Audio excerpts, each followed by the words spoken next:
Britney Spears went from being one of the biggest pop stars in the world with fame, money, and global success to facing public emotional breakdowns, legal problems, and ongoing personal struggles that reshaped her life. And so, in this video, we will be looking at her journey, how her entire music empire fell apart, and where she is now. Britney Spears rose to global fame in 1988 after releasing the song Baby One More Time, which boosted her career after getting over 1 billion views and 6 million likes on YouTube. The album moved over 30 million copies worldwide, making it one of the best-selling albums of all time. And the best part? She was just a 16-year-old at the time when all of this was happening. Part of what made her stand out was the schoolgirl image she had built, paired with catchy pop hooks and intriguing dance performances. Then in 2000, she followed it up with Oops, I Did It Again, a project that only confirmed that she wasn't a one-hit wonder after gaining over 500 million views.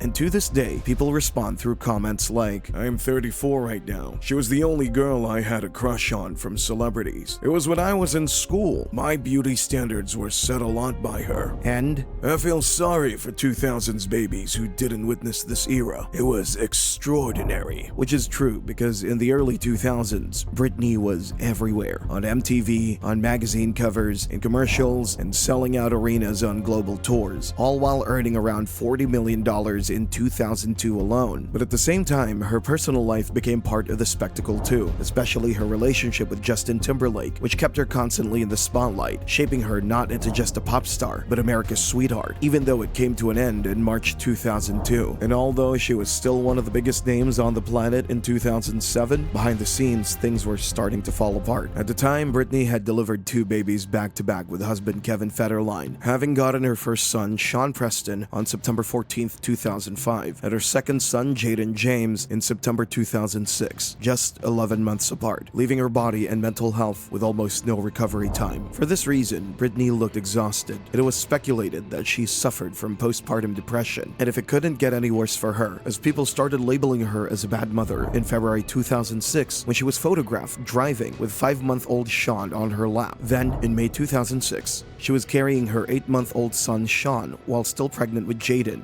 when she tripped and nearly dropped Sean, causing public concern. People eventually forgot about this, but they were later called to attention when another controversy surfaced after Britney claimed that Kevin became enthralled with the fame and the power, prioritizing his music career by being in the studio all the time, recording his debut rap album during their marriage, making her feel abandoned and isolated, often caring for the babies alone. For this reason, in November 2006, 8 weeks after Jaden's birth, Britney filed for divorce, citing irreconcilable differences. The two reached a global settlement in July 2007, agreeing to share custody of their 2 sons, which would later become messy and very public after Britney violated the agreement in the same month by taking the boys to Las Vegas without permission. Her decision caused her to temporarily lose custody of her children, making the media attention around her become intense, almost non-stop, with paparazzi following her every move day and night. Now, that level of pressure would be difficult for anyone, but in Britney's case, it was happening while her personal life was already unstable. This made everything feel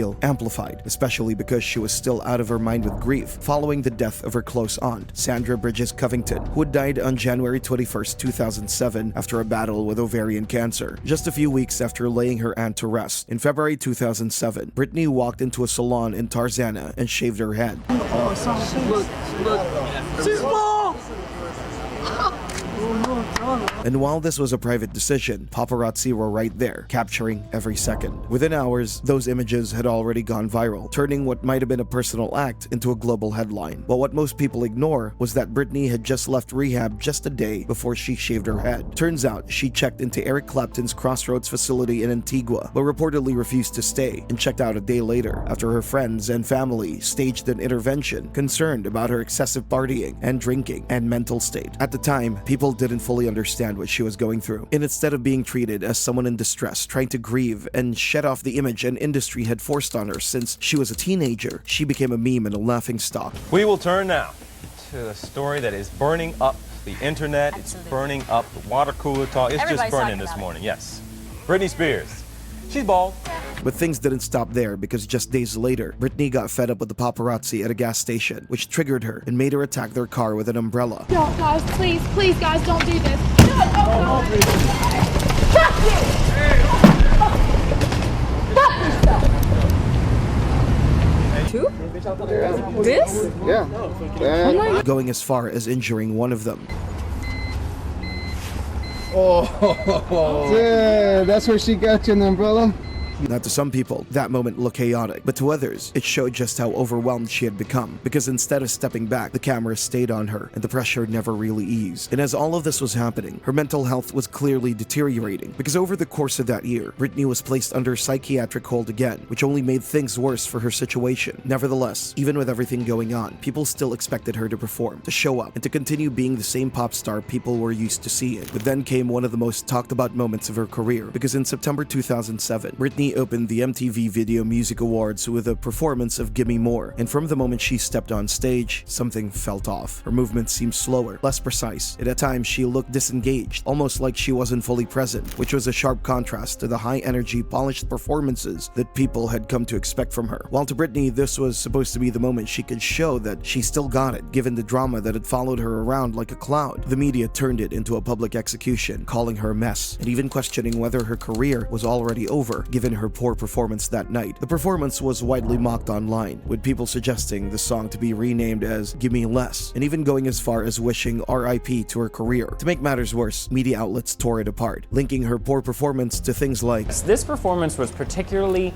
painful. Any guesses on the nature of the text, Joel, and the recipient of the text? I think we can rule out dietitian, personal trainer, psychologist, clothing stylist, makeup artist, nanny. I can keep going. But as it was later revealed, MTV allegedly broadcasted the actual performance through a distorted lens and used a 4:3 aspect ratio during the live broadcast, while rehearsal footage was shot in 16:9 HD to make Britney appear distorted and bigger, as if displaying her publicly to be mocked. The same company that once stood behind her and supported her career was now attacking their own protege. And to add even more salt on the wound, Sarah Silverman, an American comedian, actress, and writer known for her satirical and often provocative humor, got on stage to do a comedic roast that hit Britney where it would hurt her the most by going after her children, despite there being no feud between them. And all Britney could do was just watch, as the same institution she had promoted before used her motherhood against her. After this, people responded through heartfelt comments, saying things like, "It's hard watching things like this about Britney Spears. She's such a sweet, talented, real person, and it breaks my heart to see her being bashed and belittled." However, years later, the story behind her seemingly off performance came into clearer focus, because in her 2023 memoir, The Woman in Me,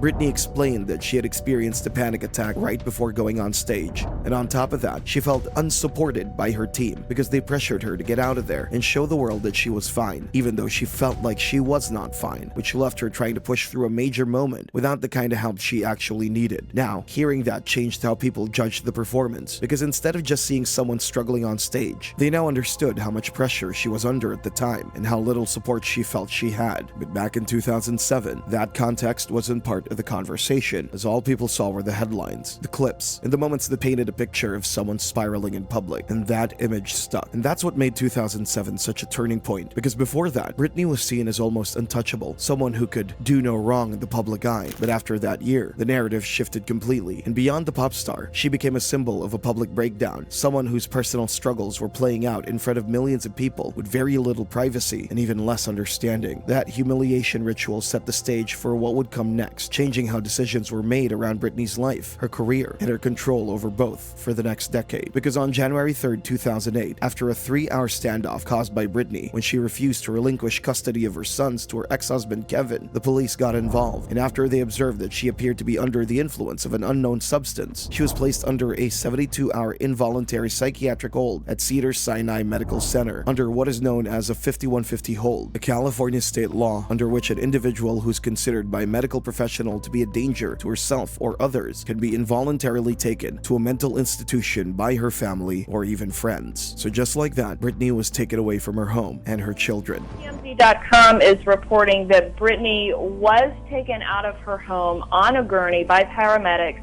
and that she is now being taken to a local hospital on what's being called a medical hold, essentially a mental evaluation. And with people not understanding what was going on besides what they saw on the news, they believed that Britney had finally lost her mind. And so just a month later, in February 2008, a California judge placed Britney under a temporary legal conservatorship with control handed over primarily to her father, Jamie Spears, along with a team of lawyers and managers who could now help oversee Britney's financial, legal, and personal affairs. Now, on paper, this kind of arrangement is supposed to be short-term, used to stabilize someone during a crisis. But unfortunately for Britney, that temporary solution would go on for over a decade, not because she did not have a way to end it, but because the system itself was engineered to serve everyone else but her. For instance, during the time, the conservatorship gave her father all legal responsibility over Britney's life, including her finances, her career decisions, her medical treatment, and even personal choices that most adults normally make on their own. Yet despite being legally under this level of control, Britney never stopped working, trying to rebuild her career. She released multiple albums, including Circus, Femme Fatale, Britney Jean, and Glory, went on to world tours, and even held a long-running Las Vegas residency that brought in over $100 million. And on top of that, she still served as a judge on X Factor for a reported $15 million, and continued her Elizabeth Arden fragrance partnership. So from the outside, it looked like everything was functioning normally, even though behind the scenes, the reality was very different, because while she was generating massive income, she didn't actually control any of it. And for years, that contradiction stayed hidden, until Britney herself began speaking about it in June 2021 during a court hearing, where she gave a testimony that was unlike anything the public had heard from her before. According to Britney, the 5150 hold was all a setup for the conservatorship to take effect, saying, "I know now it was all premeditated.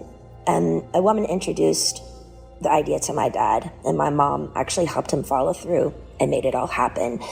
It was all basically set up. There was no drugs in my system, no alcohol, nothing. It was pure abuse." And after following the money, the paradox was that during the 13-year conservatorship alone, Britney earned somewhere between $150 and $200 million, but ended up with a reported net worth of around $60 million. And that gap is where things start to get uncomfortable, because while Britney was earning, other people were also getting paid consistently directly from her estate. Her father, for example, paid himself $16,000 a month in salary, plus an additional $2,000 per month for office space, and even took a percentage of certain earnings, including a 1.5% of gross revenues from the Las Vegas residency. In fact, a forensic investigation by Kroll Associates, led by former FBI Special Agent Shireen Ebadi, found over $6 million in direct compensation to him. And to make matters worse, Britney's father sold estate-owned land at below market value to family members, and also used conservatorship resources to pitch his own television show, Cookin' Cruisin' in Chaos with James Spears. Yet Britney's father was not the only one getting paid through Britney's money, because another key figure in that system was Lou Taylor, a business manager and the founder and CEO of TriStar Sports and Entertainment Group, a firm that provides business management services for celebrities, including accounting, financial statement preparation, and royalty audits, that had been hired by Britney's father to manage Britney's business and financial affairs. But what raised eyebrows from Britney's father's decision to hire TriStar was the fact that just days before the conservatorship was officially put in place, Britney's father received a loan of at least $40,000 from Lou Taylor's management. But what surprised people the most was the allegation that Lou Taylor was the mastermind behind the conservatorship, in reference to a series of emails allegedly sent between her, Britney's father, and his lawyer, Geraldine Weil, regarding the establishment of the conservatorship. In one of those alleged emails sent by Lou Taylor on January 17, 2008, it's written that Andrew Wallet was appointed to help Britney's father manage her estate, and TriStar would serve as co's with Jamie. For this reason, TriStar collected approximately 5% of Britney's gross earnings for over 12 years. And according to court filings from Britney's attorney, Matthew Rosengart, it is alleged that Lou Taylor walked away with at least $18 million in total extraction. To be fair, Lou Taylor denied any wrongdoing through attorneys, but the financial connections, especially regarding the loan granted to Britney's father, still raised concerns about conflicts of interest. Yet that wasn't the end of the system eating up most of Britney's money, because Matthew alleged that over $30 million was spent in legal billings across the conservatorship. This included Jamie's attorneys at Holland & Knight, who charged over $2 million, with $1.3 million in a single 7-month period spent fighting Britney's attempt to remove his father, along with additional costs from co-conservator Andrew Wallet and Bessemer Trust, who also served as co-conservator of the estate. Yet it gets even worse, because Britney's court-appointed lawyer Samuel Ingham charged $520,000 annually, and on top of that, he also retained outside counsel from Loeb & Loeb, with over $237,000 billed in a single period. What makes this manipulation hit even deeper was that Britney did not choose Samuel to represent her, but she could not fire him, and she later testified in court that she did not know that she could petition to end their conservatorship, something Ingham never told her. It's like everyone involved in the conservatorship wanted it to go on for as long as possible, since they were all taking insane amounts of money from Britney's bank account. However, in September 2019, due to reported health troubles, Britney's father temporarily released relinquish control of Britney's person to her care manager, Jody Montgomery, while maintaining control of Britney's finances. Jody charged over $220,000 in a single 13-month billing period, insisting that her role was separate from Jamie's financial conservatorship. And to try and control Britney even further, her own dad hired Black Box Security Incorporated, a security firm owned by Ed and Yamini, a friend of Jamie, and paid him nearly $6 million from Britney's estate to allegedly monitor Britney's phone and place a listening device in her bedroom. But as expected, Jamie Spears has denied these allegations. And as for Matthew, who was hired by Britney in summer 2021 to end the conservatorship, he made approximately $6 million billed to the date, with $4.2 million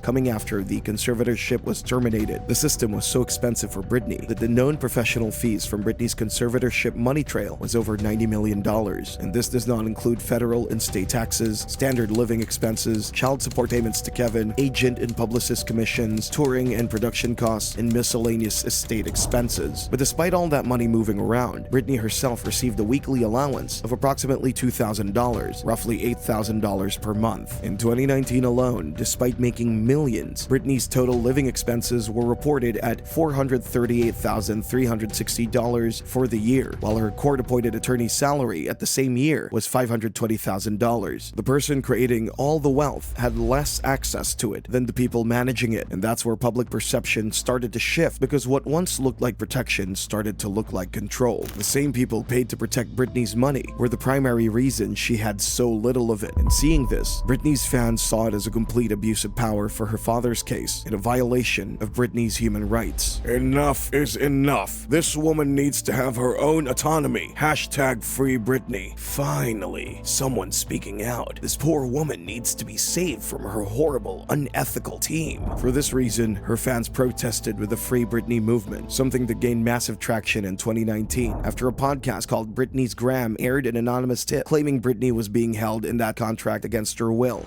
Okay, so what do you think is going on? Do you think she's being held against her will? In my opinion, yes, I do think that Britney is being held against her will. This sparked protests, online activism, and global media attention, which was amplified by the 2021 documentary Framing Britney Spears. As a result, the fans' relentless advocacy created the public pressure that empowered Britney to speak out in court, ultimately leading to the conservatorship's termination in November 12, 2021.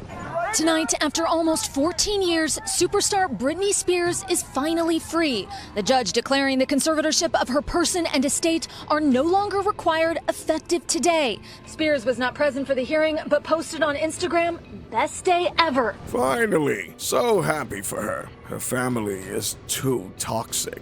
Hope she can now distance herself from them and have a happier life. I hope she now puts herself in good places and around nice people, because I wouldn't want anybody taking advantage, because despite being free, she's vulnerable. After reclaiming her freedom, there was this real sense that Britney was stepping into a completely new chapter, and for the first time in over a decade, she had control over her own life again, which made everything that followed feel like a fresh start, at least on the surface. But what's better than celebrating with a wedding? On June 9th, 2022, Britney married Sam Asghari in an intimate ceremony at their home in Thousand Oaks, California, a high-profile wedding that drew a lot of attention, not just because of who she is, but because of what it represented, since, for years, her personal decisions had been heavily controlled, and this was something she chose for herself. However, that wasn't the only sign that she was trying to re-establish herself, because just a couple of months later, in August 2022, she returned to music in a way that caught people off guard, because instead of dropping a solo track, she teamed up with Elton John to release Hold Me Closer. And that move turned out to be a smart one, because the song performed well commercially, landing in the top 10 in multiple countries and marking her first major release in years. But beyond the numbers, what made the moment stand out was the reaction, because people weren't just listening to the song, they were rooting for her, seeing it as a comeback, or at least the beginning of one. One fan tweeted, "Hold Me Closer is so beautiful. I got emotional listening to Britney Spears' vocals. She's so resilient and strong. You could feel it through her voice, thinking about the things she went through, and yet she still is powerful as ever. I love you. Or as another one put it, I just heard Hold Me Closer for the first time. Britney, you sound so beautiful, and I'm so proud of you. Your fans will be with you, and always. Nevertheless, even with that success, it was clear that Britney wasn't rushing back into the industry in the same way she had before, because this time, everything felt more controlled on her own terms, rather than being driven by external pressure. And then came one of the biggest moments of this entire period. In October 2023, she released her memoir, The Woman in Me, and almost immediately, it became a massive success, selling over 1 million copies in its first week alone. Now, that kind of response showed just how much interest there still was in her story, because people wanted to hear directly from her, in her own words. And the book delivered on that, because she opened up about her relationship with Justin Timberlake, sharing details that hadn't been publicly confirmed before, including deeply personal moments from that time in her life. One of the most talked about revelations was her account of having an abortion during that relationship, which she described as a complicated and emotional experience in the following words: I loved Justin so much. I always expected us to have a family together one day, but Justin definitely wasn't happy about the pregnancy. He said we weren't ready to have a baby in our lives, that we were way too young. I'm sure people will hate me for this, but I agreed not to have the baby. Abortion was something I never could have imagined choosing for myself, but given the circumstances, that is what we did. On top of her career and relationships, a significant portion of it addressed the conservatorship, where she expanded on claims of control and mismanagement, reinforcing what she had already said in court, but this time with more detail and context. She described the experience, saying, "The conservatorship stripped me of my womanhood and made me into a child," which gave readers a clearer picture of what those 13 years were like from her perspective. And because the book came directly from her, it carried a different weight, since it wasn't filtered through headlines or interviews. Now, as all of this was happening, public perception started to shift again. People who had once only seen the headlines about her struggles were now seeing a more complete picture, and for many, that led to a renewed sense of sympathy and support. Nevertheless, even with all of that momentum, this period wasn't a full return to the version of Britney that had dominated the early 2000s, because while she was active, she wasn't chasing the same level of industry presence. Instead, it felt more like she was choosing when and how to engage, rather than being constantly in the spotlight, and that difference mattered because it showed a shift in priorities, from maintaining a public image to focusing on personal freedom. At this point, everything seemed to be stabilizing for her, but that stability didn't last long as people expected, because as quickly as that momentum was built, it started to shift again, leading into another phase that would bring its own challenges and controversies. Because on August 16, 2023, news broke that her husband Sam Asghari had filed for divorce after just 14 months of marriage due to irreconcilable differences. And while celebrity breakups happen all the time, this one hit differently because it came so soon after what many people saw as a fresh start. Britney's social media became a major talking point, with fans closely watching her posts, trying to figure out what was really going on behind the scenes, especially in September 2023, when she uploaded a video of herself dancing while holding knives, a clip that spread quickly across the internet and immediately triggered alarm. That moment escalated into a real-world response when authorities conducted a wellness check on her, and although Britney later explained that the knives were not real and part of a performance, the situation still left a lot of people uneasy, because it showed how unpredictable everything felt from the outside looking in, especially given her past struggles that were already well documented. This is what happens when a child is exploited for money. This is the end result. Exactly my thoughts. Sad to watch. At the same time, she made another major announcement that shifted the conversation even further, because in January 2024, Britney publicly stated that she had no plans to return to music.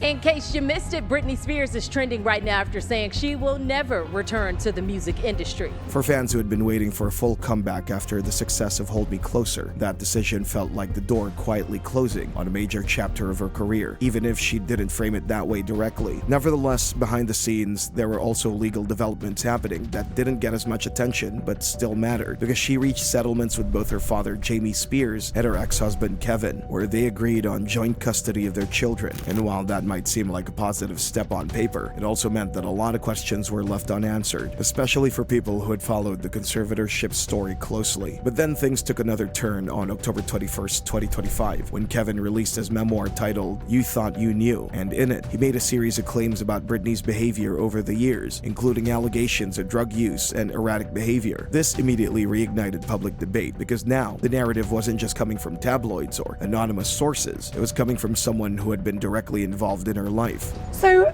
first of all, why did you decide to do this book, and why now? I feel like over the last 2 decades, my story has been told through a different lens. And I felt that it's important for me to finally come out and tell my story. His most explosive claim was that he saw Britney snorting cocaine at his 2006 album release party while their sons, Sean Preston, who was a year old, and Jaden James, who was 6 weeks old, were still breastfeeding. He alleged that he begged her not to go home and nurse the children, and that she responded by throwing a drink in his face, something he called the final straw that ended their marriage. Please don't go home and breastfeed the kids, not like this, right? And then it became a huge ordeal. And a few days later, she wound up filing for divorce. Kevin also made disturbing claims involving their children, stating that their sons would sometimes wake up to find Britney standing silently over their beds with a knife in her hand. As expected, Britney didn't stay silent on that, because she quickly dismissed the book as a lie, pushing back against the idea that her personal struggles should be turned into someone else's profit, especially given how her life had already been dissected for public consumption. Or as she put it, "Trust me, those white lies in that book, they're going straight to the bank, and I'm the only one who genuinely gets hurt here." And as one of her representatives added, with news from Kevin's book breaking, once again he and others are profiting off her, and sadly, it comes after child support has ended with Kevin. Unfortunately, when you put all these moments together, the divorce, the social media concerns, the decision to step away from music, and the resurfacing of personal allegations, it feels less like a single collapse and more like an ongoing cycle, one where every time things seem to stabilize, something new pulls the narrative back into chaos. And by the time 2026 rolled around, things took another serious turn for Britney, because on March 4th, 2026, she was arrested in Ventura County, California, on suspicion of driving under the influence. Some new concerns about Britney Spears tonight after she was arrested in Ventura County last night, accused of driving under the influence. According to reports, she was driving a black BMW at high speeds when officers pulled her over near Westlake Boulevard, and from that moment that stop happened, it was clear that this wasn't going to stay a minor incident, because police noted signs of impairment during the interaction, which led them to carry out field sobriety tests right there on the spot, after which she was cuffed. Officers from the California Highway Patrol's Moore Park area arrested Britney Jean Spears, 44, of Westlake Village on suspicion of driving under the influence of a combination of alcohol and drug. Now looking at the timeline, things moved pretty quickly, because she was officially booked at around 3:02 a.m. on March 5th, and then released just a few hours later, because the arrest was listed as cite and release with no probation. But even though the process itself didn't drag on, the impact of it definitely did, because once the news hit the public, the reaction was immediate. "Alcohol and drugs," the officer said, "so thank God no one was hurt. Why are we surprised? Oops, she did it again." Unfortunately, not long after the arrest, her Instagram account, which had been a major window into her life over the past few years, was suddenly deactivated. And for fans who had been following her closely, that disappearance raised even more questions about what was going on behind the scenes. At the same time, the legal side of things didn't just disappear either, because a court date was set for May 4th, 2026, meaning the situation's still ongoing, and whatever comes out of that hearing could shape how this chapter of her life is remembered moving forward. This incident made people question whether Britney was doing all right, suggesting that even her family knew she needed help. They were hoping to have an intervention.